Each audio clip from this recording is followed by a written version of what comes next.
Como eu estava dizendo, vamos ler a palavra de Deus, que está em Lucas, capítulo 11, versículos 29 e 30, que nos diz assim: Aumentando a multidão, Jesus começou a dizer: esta é uma geração perversa. Em outra tradução diz má. Ela pede um sinal miraculoso, mas nenhum sinal lhe será dado, exceto o sinal de Jonas. Pois assim como Jonas foi um sinal para os ninivitas, o Filho do Homem também o será para esta geração. Oremos. Pai querido, nós te louvamos porque Tu és um Deus maravilhoso, Tu és um Deus tremendo e Tu falas, Senhor.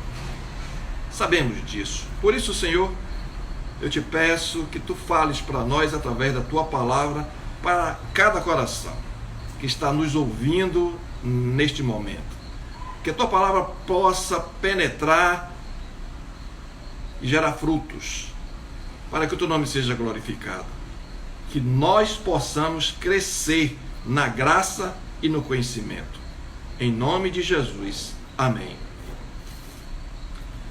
Amados, Jesus nos deu uma mensagem, uma lição muito importante que eu quero passar para os irmãos nesses dois versículos de Lucas 11, 29 e 30. Ele chamou de geração perversa, em outra tradução de geração má, porque pediram os fariseus e os doutores da lei um sinal. Estavam vendo Jesus e eles disseram: se Tu és o Messias mesmo, se Tu és o Filho de Deus mesmo, nos dá um sinal para que creiamos, para crermos. E Jesus ficou triste. E aí Jesus disse: olha, nenhum outro sinal eu darei senão o de Jonas. E no 30 diz: pois assim como Jonas foi um sinal para os ninivitas, o Filho do Homem também o será para esta geração. E como foi o sinal de Jonas para os ninivitas? Nós sabemos que Jonas não obedeceu a Deus na missão que Deus deu a ele de ir falar para os ninivitas que os ninivitas, se arrependessem. E Jonas diz que não fez isso porque sabia que Deus é misericordioso. E aí não foi para Nínive. E Deus mandou aquela tempestade, mandou peixe grande, e ele ficou 3 dias no ventre do peixe grande, como nós sabemos. E quando ele se arrependeu, pediu perdão a Deus, Jonas, Deus fez o peixe grande vomitar na beira da praia, na areia, na praia de Nínive. E Jonas obedeceu a Deus, depois que se arrependeu, e falou para os ninivitas que se arrependessem. Será que nós não estamos fazendo o mesmo que os fariseus e os escribas, os doutores da lei, fizeram com Jesus? Pediram um sinal para Jesus, para que cresçam. Será que nós não estamos pedindo um sinal para crermos? Porque às vezes a gente entende que sinal só é aquele que eu falo do normal, o sol ficar azul. o vento mudar de direção. Mas às vezes o sinal que nós estamos pedindo não chega nesta proporção, mas é um sinal. Quando vamos à casa do Senhor, ou até mesmo quando ouvimos uma palavra em casa, no trabalho, da parte de Deus, nós cremos no que ouvimos Deus falar, ou pedimos um sinal para Ele? Porque Jesus estava pregando e eles pediram um sinal. Quando alguém prega, abre a Bíblia, ou comenta a Bíblia, ou ministra uma palavra, como é que nós recebemos? Como é que nós cremos? Às vezes, eu vejo, quando alguém ministrando a palavra de repercussão nacional, conhecido nacionalmente, tem uma eloquência, tem algo que chama a atenção. E este vaso, este instrumento, cita a palavra de Deus, ministra a palavra de Deus, cremos, somos abençoados. Agora, e um vaso que não tem expressão, não tem essa eloquência, um vaso simples, um servo desconhecido que cita a palavra de Deus em um local simples ou num áudio simples, como é que nós vemos, como é que nós recebemos? Tem alguma diferença? Precisamos entender o que Jesus falou aqui para os fariseus e os escribas. Quando os ninivitas ouviram Jonas falar, eles não creram em Jonas. Eles não creram no vaso. Olha em quem eles creram. Eu vou ler na Bíblia para dizer em quem eles creram. Jonas, capítulo 3, versículos 4 e 5. Diz assim: Jonas entrou na cidade, andou um dia inteiro e então começou a anunciar: dentro de 40 dias Nínive será destruída. Então, versículo 5, os moradores de Nínive creram em Deus. Creram em Deus. Não foi Jonas, não foi no vaso, não foi no homem eloquente, nem no homem simples, mas em Deus. E resolveram que cada um devia jejuar. E todos, desde os mais importantes até os mais humildes, vestiram roupa feita de pano grosseiro a fim de mostrar que estavam arrependidos. Jesus está dizendo isso para nós. A palavra de Deus é uma só. Não existe diferença na palavra de Deus quando ela é proferida por um vaso. A palavra de Deus ela é poderosa. Não é o vaso. A palavra de Deus faz milagres. Não é o vaso.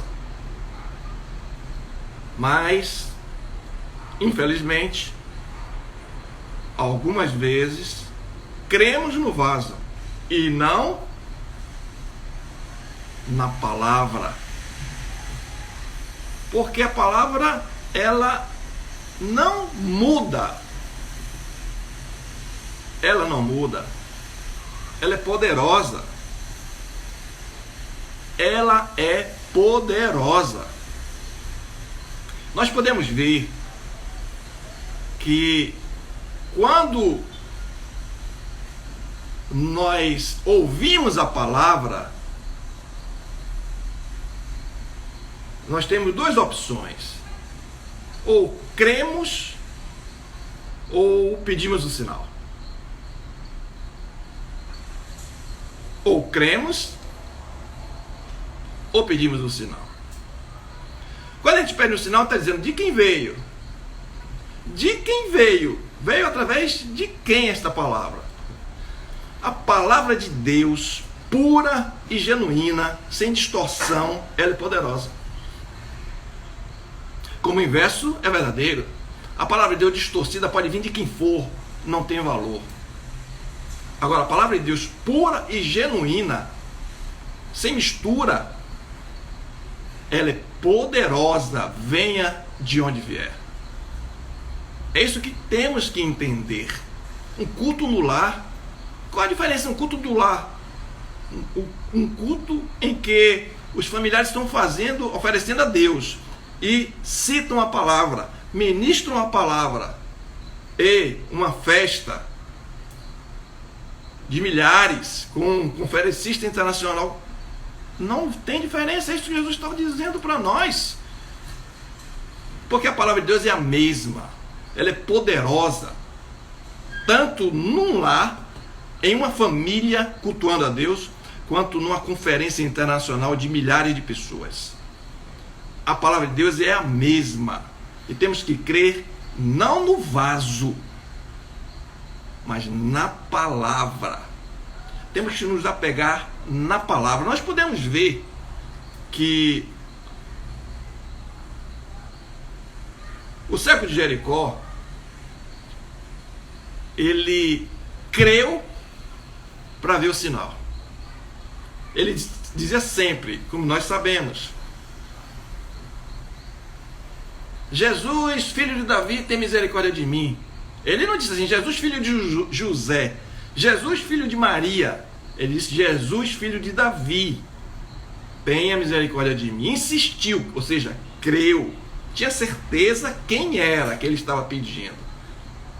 Ele aí viu o sinal, ficou enxergando.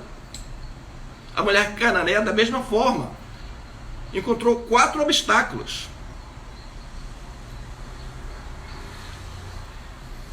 Para então ver o sinal. Ela creu primeiro, para então ver o sinal. A Bíblia diz que ela clamava: Jesus, tenha misericórdia de mim, que minha filha está endemoniada, miseravelmente endemoniada. E a Bíblia diz que Jesus calou-se, mas ela não desistiu, porque ela sabia que a bênção dela estava ali, com o Mestre Jesus.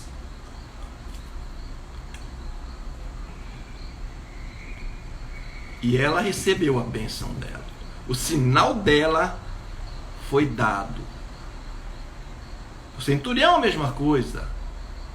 Que Jesus se alegrou depois. Ele creu primeiro, para depois ver o sinal.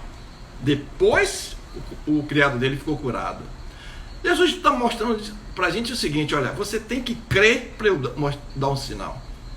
Você tem que crer para eu dar um sinal. Não é inverso, não. Porque se eu creio vendo, não é fé. Sou Tomé. Tomé, porque me viste, creste. Bem-aventurados que não viram e creram. Amados, vamos crer sem ver. Isto é fé. Vamos crer nesta palavra. É na palavra que temos que crer. Não é no vaso. Não é na instituição. Não é no noticiário. Não é no ambiente. Porque às vezes a gente crê no ambiente. Ah, mas vai dar tudo certo porque está tudo calmo?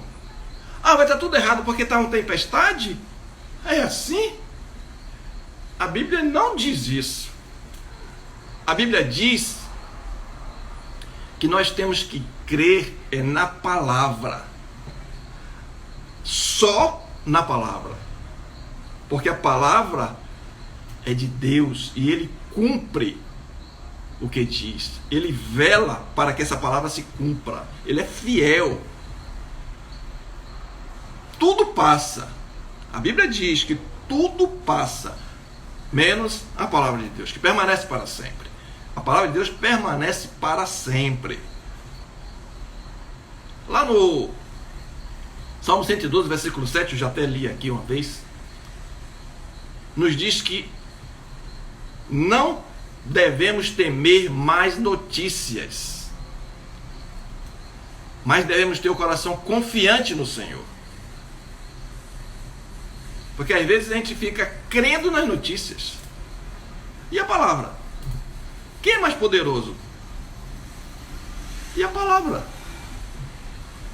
Ficamos crendo no que está ao nosso redor. Esse é o sinal.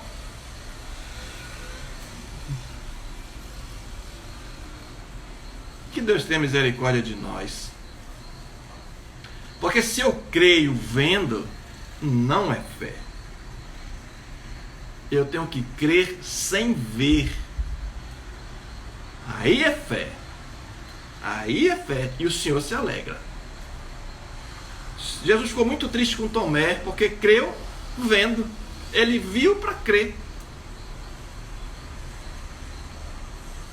E ele diz aí: felizes, bem-aventurados os que creem sem ver. Que possamos crer sem ver. Que possamos crer na palavra, porque aí não estamos vendo. Porque ela é poderosa. Sempre temos que nos apegar na palavra. Sempre temos que crer na palavra. E não podemos deixar que o ambiente nos desestruture, nos confunda, nos abale.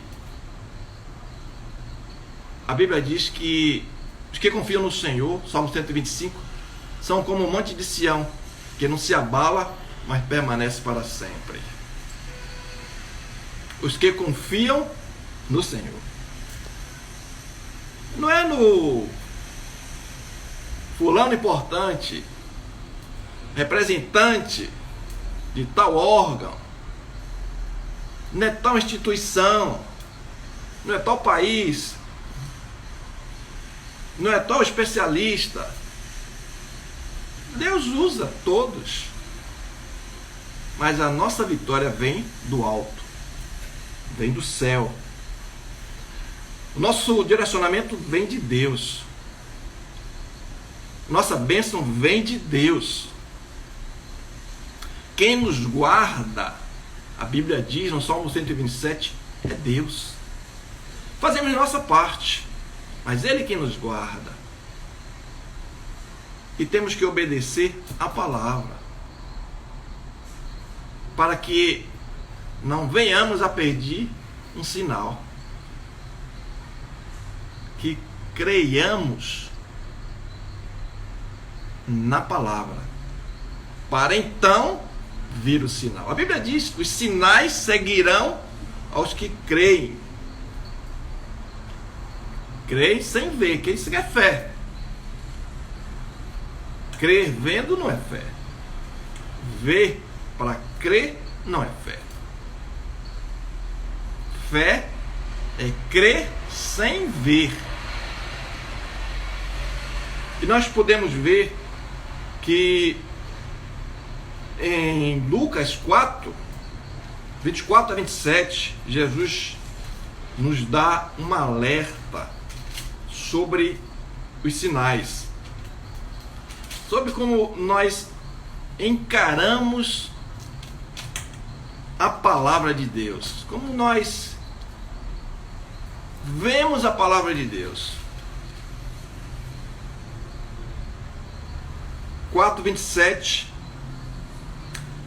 24 a 27. Lucas 4, dos versículos 24 ao 27. Diz assim: continuou ele: digo-lhes a verdade, nenhum profeta é aceito em sua terra.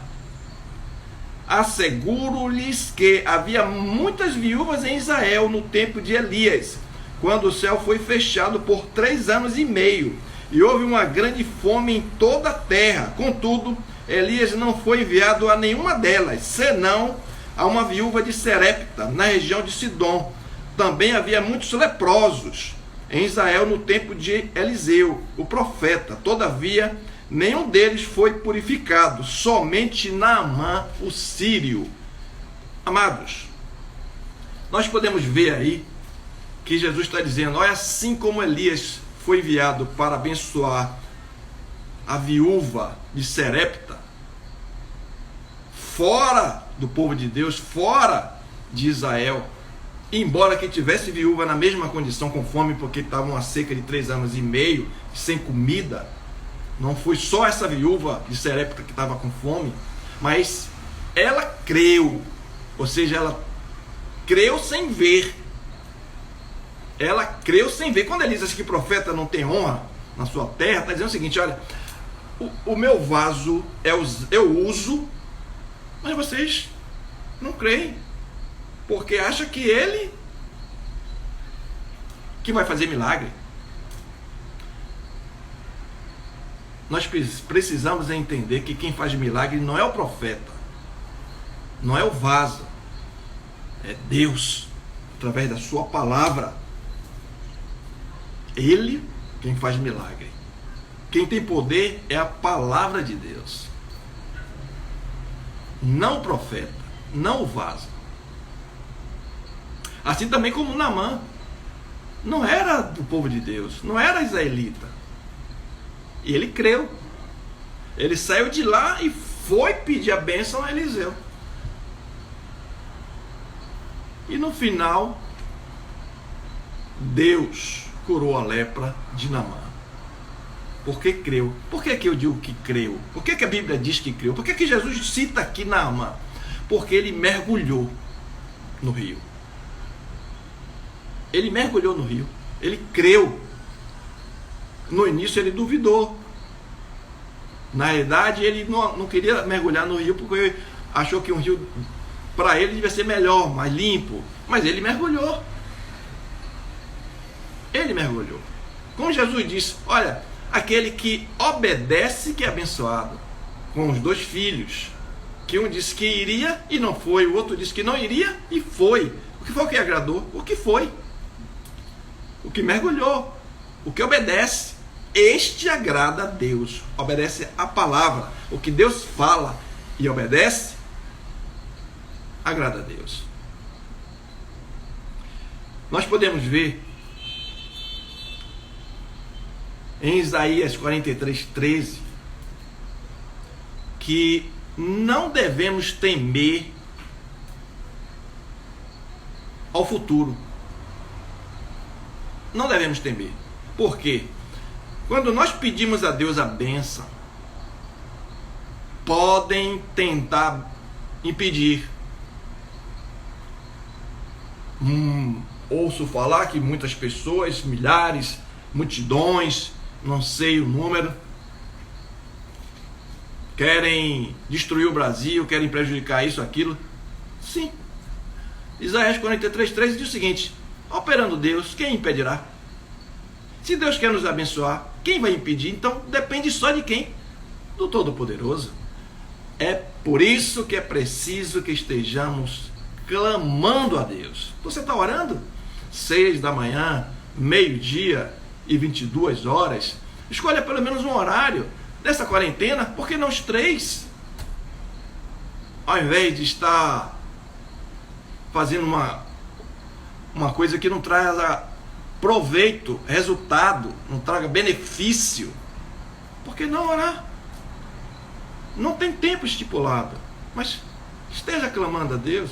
Não deu para acordar 6, acordou que horas? 7? Acordou que horas? 8? Ore! Não esqueci 12 horas, então lembrou que horas? 13 horas, 14? Ore! De noite, mesma coisa. Ore, porque a bênção nossa está no Todo-Poderoso. Não existe obstáculo para Deus. Não existe desafio que Deus não possa vencer. Não existe batalha que Deus não possa guerrear. Não existe exército que Deus não destrua quando Ele quer. Só depende dEle.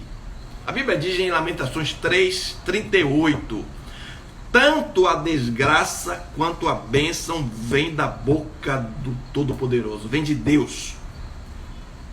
Então só dependemos dEle. Não ligue para o que estão falando aí. Só peça misericórdia a Deus. Devemos nos arrepender, como os ninivitas, pedindo a Deus que tenha misericórdia de nós e nos abençoe, reverta essa situação em bênção, que muitas almas sejam abençoadas por Deus, que o Brasil nosso seja um outro Brasil, que o Brasil nosso seja próspero, que o Brasil nosso seja vitorioso, que o Brasil nosso seja liberto no nome de Jesus. Vamos pedir a bênção do Senhor sobre os profissionais que estão na linha de frente, para que Deus guarde. Vamos pedir a bênção do Senhor por aqueles que estão no leito, para que Deus cure, porque a bênção está nele. E o resto é só consequência. É isso que Jesus está dizendo. Pede um sinal. Ó geração má, geração perversa, para crer que Deus tenha misericórdia de nós. Olha só que Jesus passou. Jesus, que eu quero concluir com esse versículo, que está lá em Filipenses 1:18. Olha só, que diz assim, Paulo falando para nós, Filipenses 1:18: ou de uma forma ou de outra, contanto que o evangelho seja pregado. Então Paulo está dizendo o seguinte: olha, não é o vaso que faz milagres, não é o instrumento de Deus que faz milagres, é a palavra. Porque às vezes tem até uma pessoa com má intenção citando a palavra. Paulo está dizendo o seguinte: a palavra proferida por alguém, quando encontra um terreno fértil, gera fruto. A parábola da semente, Jesus disse isso. A parábola da semente não é quem lança a semente, é quem recebe que faz a diferença. Porque se cair à beira do caminho, não gera fruto. Se cair entre os espinhos, não gera fruto. Se cair entre as pedras, não gera fruto. Mas a semente, quando cai na terra fértil, gera fruto. Independente quem lance, a palavra tem poder. Amados, amadas irmãs, creiam na palavra, se firmem na palavra, se apeguem na palavra, se ancorem na palavra, porque ela é poderosa. E vamos pedir perdão a Deus como os ninivitas, para que Deus tenha misericórdia de nós, da igreja, do país, da nação, dos governantes, que Deus tenha misericórdia de todos nós. Vamos nos unir. Quem está certo, pastor? Quem abre o templo para fazer o culto ou quem fica fazendo live? Vamos nos unir, amados, e propagar o evangelho, contanto que o evangelho seja propagado. Ore pelo quem faz o culto no templo e ore quem faz o culto em live, para que Deus guarde, abençoe, quebrante os corações do povo brasileiro, porque a bênção está no Todo-Poderoso. Que Deus